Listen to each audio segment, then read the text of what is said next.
स्वामी जी, एक विषय यहाँ से मैं उठा लेती हूँ। 30 से 50 साल की उम्र के 80% लोग बार बार पेट दर्द, गैस, कब्ज, अपच, ये तमाम परेशानियां लेकर डॉक्टर्स के पास जाते हैं।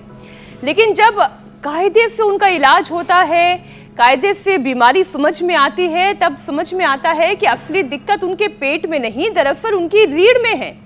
स्पाइन की परेशानी, पेट की बीमारियों की जड़ कैसे बनती है स्वामी जी, इसे भी समझाएं। पीठ का असर पेट पर पड़ता है, पूरे स्ट्रक्चर पर पड़ता है।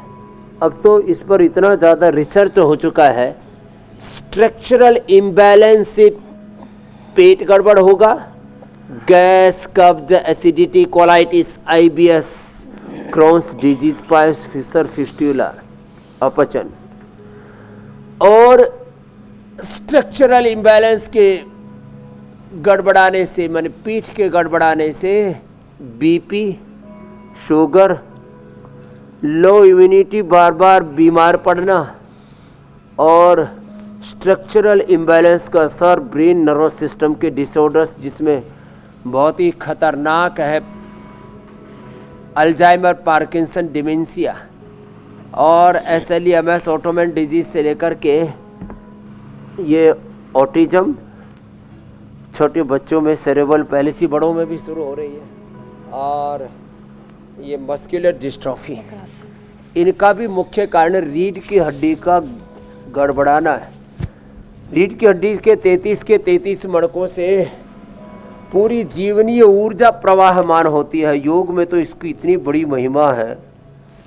ईड़ा, पिंगला, सुषुम्ना में जब प्राण का संचार ठीक से नहीं होता तो उससे पाचन से लेकर के, पेट से लेकर के पूरा प्रतिरक्षा तंत्र, पूरी हमारी इम्यूनिटी कंप्रोमाइज हो जाती है।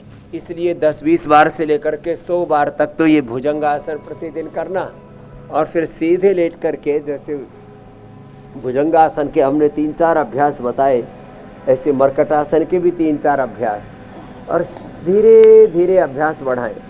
कुछ लोग एक दिन में ही जोर ज़बरदस्ती करने लगते हैं, ऐसे नहीं। हर एक प्रक्रिया में धीरे धीरे अपने तन को, मन को, जीवन को ढाला जाता है, अति नहीं की जाती है। तो सहजता से जो ऐसे करते जाएंगे, आज के बाद उनको सर्वाइकल स्पॉलाइटिस, पेन, स्लेपिटिस, स्टैटिक लोमस स्पॉलाइटिस, एंक्लोजिंग स्पॉलाइटिस, इनको इनक्यूरेबल मानते हैं। और पूरे शरीर में चाहे कहीं पर भी वात बढ़ा हुआ है, RA, CRP, ANA, even HLB27, ये सारे के सारे तो विकार दूर होंगे ही। इसके साथ स्ट्रक्चरल बैलेंस होने से, पीठ ठीक होने से पेट भी ठीक होगा। और आज बैठने का, सोने का तरीका भी फिर से बताने वाले हैं। सोने का तरीका तो सिंपल ये है, बस ऐसे रिलैक्स होकर के और सांसों पर ध्यान दे करके गुरु भगवान की शरणागति में नाम जप के साथ सोया करें, बुरे स्वप्न भी नहीं आएंगे, नींद बहुत अच्छी आ जाएगी। और योग नहीं, योग निद्रा, योग के साथ साथ योग निद्रा, निद्रा ही नहीं, योग निद्रा, योग समाधि का दर्शन आपको की अनुभूति होगी। तो एक तो सीधे लेटे, ये जो ऐसे लेट करके सोते हैं, ऐसे ऐसे करते हैं, पता नहीं क्या उल्टा पुल्टा, और फिर उल्टे लेट करके सोने का तरीका लोगों का ठीक नहीं, बैठने का तरीका ठीक नहीं है। हर समय रीढ़ की हड्डी हमारी सीधी रहनी चाहिए। अब ये छोटी छोटी बात है।